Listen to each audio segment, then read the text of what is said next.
Hello guys, welcome back to Red Dusk, the mod where the Soviet Union survived into the 21st century. Last time I played the Soviet Union in this mod, I played as Yazov and I reformed the Warsaw Pact, but this time we're going to play as Putin, so it's going to be very different. The Soviet Union is going to cease to exist under him. You may think, oh, that's pretty good news for Europe, the Soviet Union's going away. Well, no, something far worse is coming out under Putin. Also, really quickly before we get into the video, at the time of upload, my face reveal is 4 days away. Can you believe it? This will be the last video, but the next video is going to be my face reveal. So subscribe so you don't miss it, and let's get straight into the video. Now, everything is the same as last time. We still have Yanayev and all these things, consequences of perestroika, August coup, stagnating economy, too many issues, okay?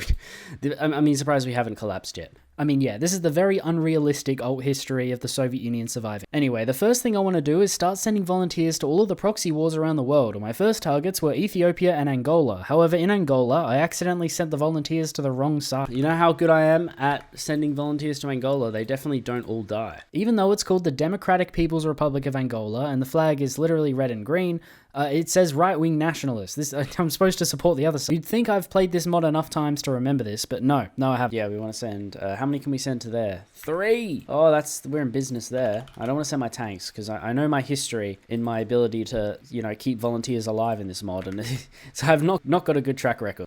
Ethiopia requests extra divisions. Oh, we can send more. The militarist faction increases its influence. Oh, wait, this will actually influence. I decided to not send any more. I think we would be fine with what we have, and also I don't want the militarist faction to get any more influence. We need the KGB to have the most influence if we want Vladimir Putin. Why are there No, don't go away. Why are there Americans supporting... What? What? Wait. Oh my god, we're supporting the wrong side. I'm such an idiot, and I can't recall my volunteers, so we're just stuck with supporting the same side. This is going to go down in history as like one of the only times a USSR and the USA have supported the same side in a proxy war in Africa. The only other time I can think of both the powers supporting the same side in Africa is against Portugal in Mozambique and Angola. Can't believe I'm supporting the wrong side. I'm such an idiot for supporting the wrong side in Angola. This never works out. Every time I try and do anything in Angola, it never works out for me. I think this is a sign to never travel to Angola in my life, because if it doesn't work out in this game, I don't think it's going to work out for me in real life. Smartest Colonel Cam moment right there. However, things were going really well in Ethiopia. In fact, later in this video, you'll just see how well things went for Ethiopia. I'm not looking at the Congo. No, I'm not interfering in the Congo. You see this? You see any of this that makes any sense? No, I don't know. I don't even know which side I would want to support. 2 of them have the same flag. Every so often there would be decisions that pop up where I could increase the KGB's influence, and of course I would. Eventually we got to a point where the KGB had the most influence, and it was time for the party congress. It has been several days after Yanayev resigned as general secretary. A party congress has begun. Tensions in the hall were high, as many just waited for the opportunity to grab the position of the most powerful man in the USSR. The next leader of the USSR is Vladimir Putin. Oh... There he is, he's young here. Wow, I forgot. He kind of looks the same, to be honest. The election of Vladimir Putin by the Congress, we got a new focus tree with it, and the entire tree so far was just putting more KGB members into the government.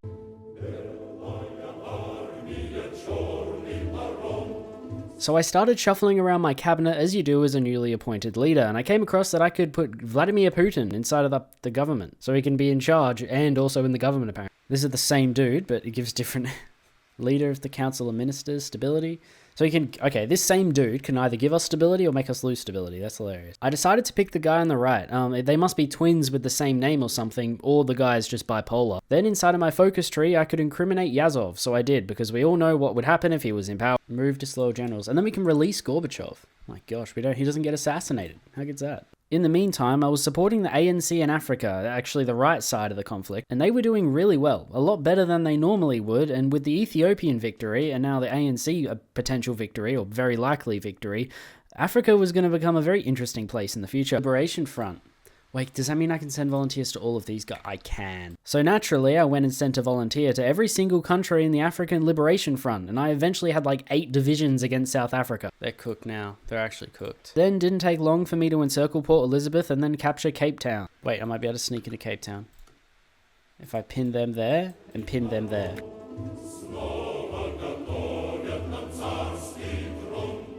Declaration of the People's Republic of Asnia.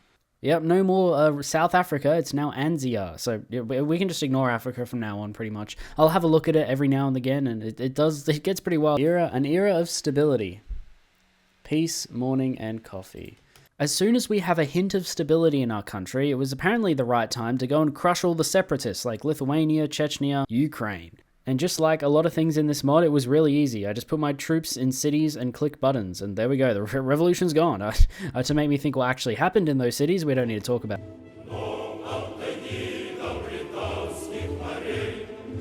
A lot of this is just copy and paste from my Yazov playthrough. I mean, like crushing rebellions and then invading the little traitors that actually did break away, like the Baltic states and the Caucasus. However, once that's over, things become very different. The 31st Congress would commence, and Putin speaks about different reforms that he's going to do, essentially crushing the Soviet Union, or, well, changing it in its entirety. And there are two options. The Congress votes in favor for his reforms, or they vote against his reforms. Voted in favor or against. This will have drastic consequences or goes all according to plan. Either way, you guys are going to see both in this video because I genuinely want to know what happens. I decided to do in favor. However, at the very end of this video, I made a save game and I'm going to come back to this very moment and I'm going to show you what happens when you vote against. It hangs in the air as the doors to Eurasia open.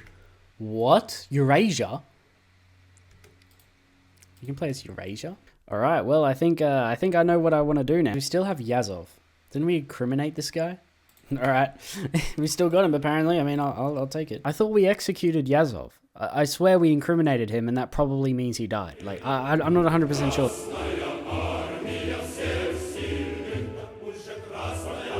You know, my volunteers have been really messing up the world, really interfering with the balance of power that's been going on. I won with the ANC, I won with Ethiopia, and now I'm sending volunteers to Syria and we're beating Iraq. And then there, and that's all encircled. Oh, this could be great. This could be excellent. This is excellent right here. Yeah, so we encircled a bunch of divisions and then began pushing into Iraq. And that would actually create the United Arab Republics inside of, well, Iraq and Syria, I guess. Sorry, Saddam. The Soviet Union has other plans. Although, what I'm doing for the future doesn't really make any sense, because we're going to become Eurasia and be right-wing, nationalist, which is Saddam's ideology in this game. So we're kind of like fighting against our future ally.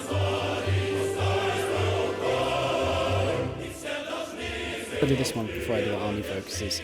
After decades of communism, some people are left wondering, should communism stay? Is it time for replacement? Among many other similar questions, to end this debate, we will hold a vote that will determine to stay with communism or leave it behind for something entirely new. I mean, they say it's entirely new, but it's literally just going to be fascism. Like, what? Political turmoil. Whoa, we got the debate. Okay, oh gosh.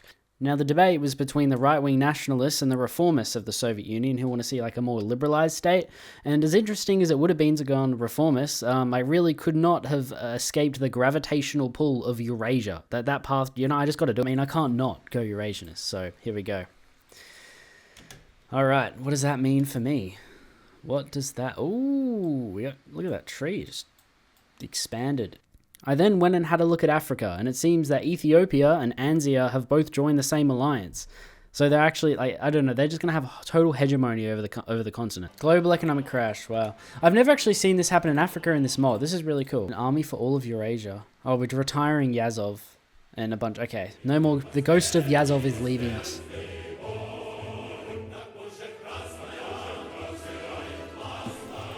Yes, okay, after we deal with this crisis, I'm going to go all eyes on Vladimir, and I think we're going to become fascist, and Eurasia is doing well. Dude, this is going to be 1984. Dude, I'm not even kidding, bro. We're going to have, like, entire continent of Africa as one country. We're going to have Eurasia every game. Every Hearts of Iron 4 game just eventually evolves into either 1984 or the balkanization of the world. So I want to do all eyes on Vladimir right now, 56 days. Sooner or later, the endless spectacle is over, then we will take revenge mercilessly. Who does bro think he is? He thinks he's Tabaritsky. Is he looking for Alexei? What's going on here? Nah, man, Putin ain't the Regan, man. He's not the Regan. I mean, if he wanted revenge, he should just have kept Yazov. He definitely wants revenge. Oh, Eurasian Empire. Look at our flag. That's terrifying. Why does this guy think he's Julius Caesar? Alright, well, China's falling apart, so I think we should get involved in it pretty quickly. Our name is quite literally Eurasia, so, you know, I think it would make sense that a first country that we invade would be China. If you hadn't noticed, in Africa, the Ethiopians and South Africans, or Anzia, have unified into one country. It is just the People's Republic of Anzia. The flag is just a united Africa. I gotta get a new guy. Shoigu, we need him. Red Dragon sunset. Alright, let's declare war. We're going in. Our entire army. I'm just going to split them up in the laziest way you've probably ever seen. Yep, I just put all my tanks, motorized infantry divisions into just equal amounts in different armies, because I just could not be bothered like actually dividing it. However, because I'm playing Russia in this mod, I can afford to do that because we're just so much stronger than like everyone else except for America. Let's go. 3 million men on the Chinese border. Alright, next year we're going to be declaring war on China.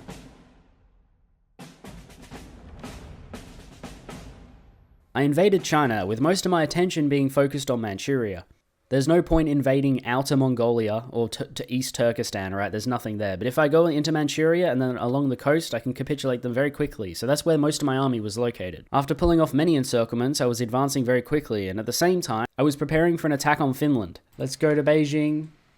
And now we're in Finland and Sweden. Another 44 divisions. Oh my gosh. And the thing is, we're just annexing and everything. We're not even setting up like independent states. Like everything is just being annexed. Blitzkrieg X-Human Wave Offensive.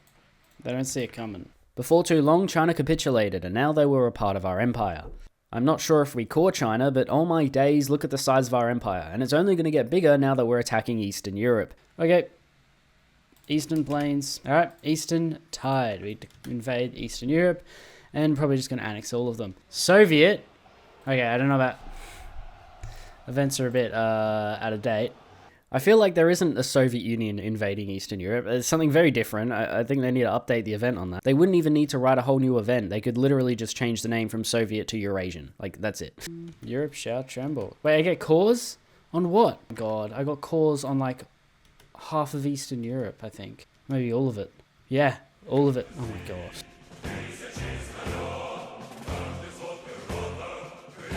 The next country to fall to the endless void was Yugoslavia. Yep, they just got absorbed by the black hole that is Eurasia. Alright, finished my doctrine. There's no chance NATO has... I'm getting like so many factories.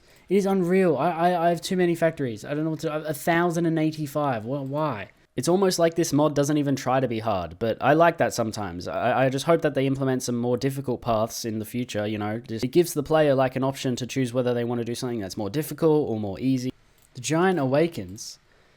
What do you mean awakens? We're not woken up. This is just light work. So far, everything has just been light work. Invading China, we were half asleep doing that, apparently. It was time to declare war on NATO, and even though I was talking about how easy everything had been, this would actually be a bit more of a struggle. However, I attribute that to my lack of actually trying and putting in effort than my actual skill, okay? I'm good at the game, guys. Once we take out Greece, though, we have a lot of army to spare. Because I've got an unnecessary amount of troops on Greece. Just because I couldn't be bothered moving around my army.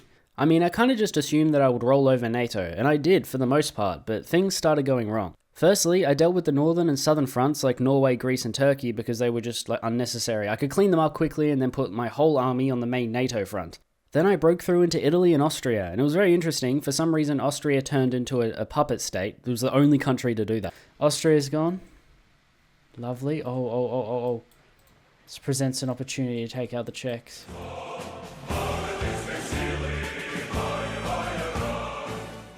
Oh, taking Copenhagen. Yes. Yes. Okay, we actually can do something. This was huge, because it meant I could break through into Germany from the north and then actually completely outflank their divisions on my front. This is really easy. Italy is gone. Alright. Oh, are we still okay here?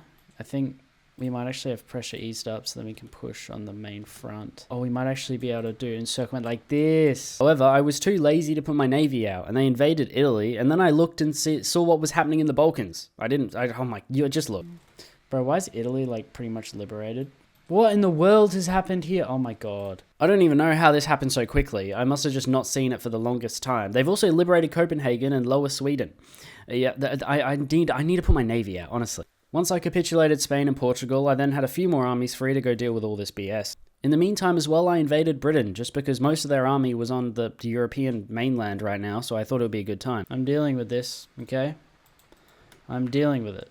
100%, this is me dealing. Yep, Alright, let's go. Invade Britain. Please work. They're stuck in a naval battle. Are you serious? And all of my convoys sunk. Whatever, it doesn't matter. Oh, dude, I hate naval battles. I'm like choking for real. I got to the point where I capitulated Britain, cleaned up most of the Balkans, cleaned up most of Italy, and most of Scandinavia as well. Why is this not got a front line on it? My gosh. Being honest, that's what's been screwing me over most of the time. The front line's disappearing on straits because then my divisions go away and then there's like still half an army there that I didn't even realize. Why has Greece suddenly risen from the dead again? We've conquered most of Europe, however NATO still hasn't capitulated. That's because America is still around. So now I gotta go invade America.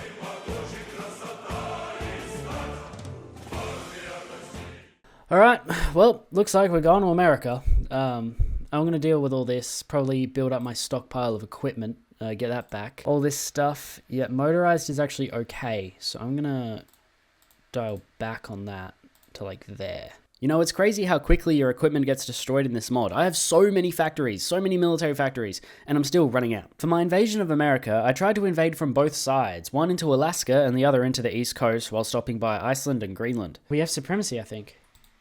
Oh, we do. Go. Both of the invasions. One into Anchorage is off. And the other one, into Iceland. It's still far away from America. I was curious to find out which invasion would be quicker, into Alaska, down to America, or across the islands into the East Coast. Initially, I thought it would be Alaska, because that's like landing on the continent immediately. However, there's all those mountains and no supply, so it's kind of hard. On the other hand, invading from the East Coast, I may have to do a bit of island hopping, but then I hit the victory point straight away. Oh, it's just not looking great, is it? Still only a level 3. Oh, because they're attacking like this, it's never going to get built. Well, whatever the hell was going on over there in Alaska, I had landed in Quebec and I was immediately going into North America. Unfortunately, this is where things would go downhill again. They had reinvaded Europe and taken all of Scandinavia. And I was like, well, whatever, that's fine, okay? I'm going to recapitulate America anyway. Initially, the invasion of America was going well. I had an overwhelming amount of divisions there, but then they started building up their armed forces. And at this point, I decided to gamble. Could I capitulate America before they retook Europe? They had already taken all of Germany and somehow reinvaded Turkey again. I have supremacy in the whole of the Mediterranean and the Black Sea. I don't know how they did that, but apparently they did. I might have to retake the entirety of Western Europe. Oops.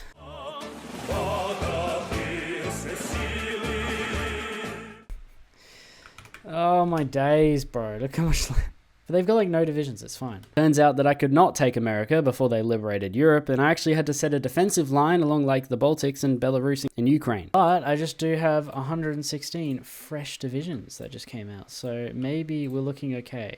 I'm confident that I can outproduce and outlast NATO, so I don't mind them taking this land back because I can just make more divisions, and the amount of factories I have is definitely way more than any they have combined. What? How many divisions died? I have 30 here now. This is not... It's not acceptable. So I went and had a look at the casualties in this war, and let's just say it's not in our favor. What is this? What in the world's name is this, man? Okay, well this army will sweep up down here, and then the Balkans will capitulate, and then I'm gonna retake Europe again. It's inevitable. And well, why? What?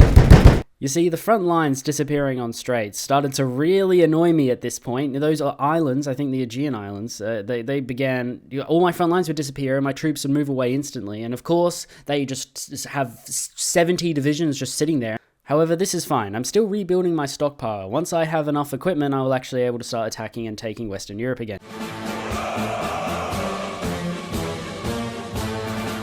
I decided that if I was going to win, I would actually need to increase the width of my divisions and make them a whole lot more powerful. However, this would just increase the deficit of my equipment, but it's fine because we're gaining, it'll just take a little longer. Finally, for the second time this playthrough, I was ready to retake Western Europe again. So here's a time lapse of me doing that, since you've already seen me do it before.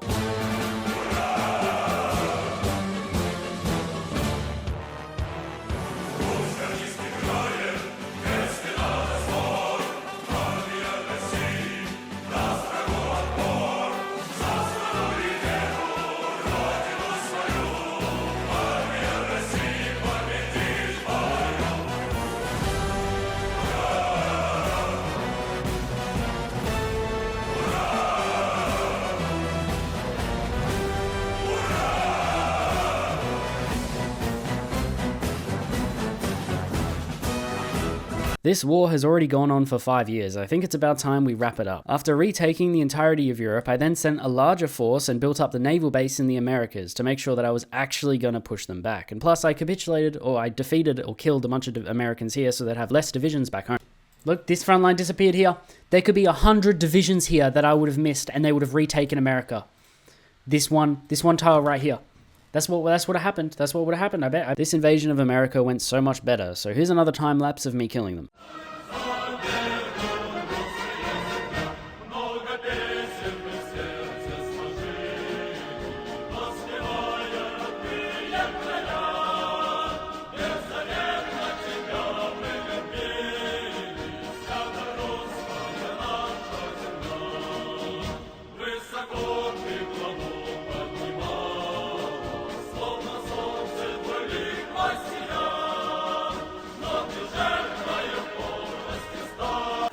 That's everything. All right, annexed it all. Let's see. This is what the peace deal would look like. Pretty much everyone is fascist, except for America. They're the socialist states of America, and Canada's also socialist. However, for some reason, they're a puppet of us and right-wing nationalists, yet they're still called the socialist states of America. Not sure why that is, but sure. So these guys went communist, but America, the socialist states of America, are right-wing nationalists, apparently. They have no leader. However, we're not done with this video just yet. Remember when I said I'd show you what happens when Vladimir Putin gets rejected? Well, here it is.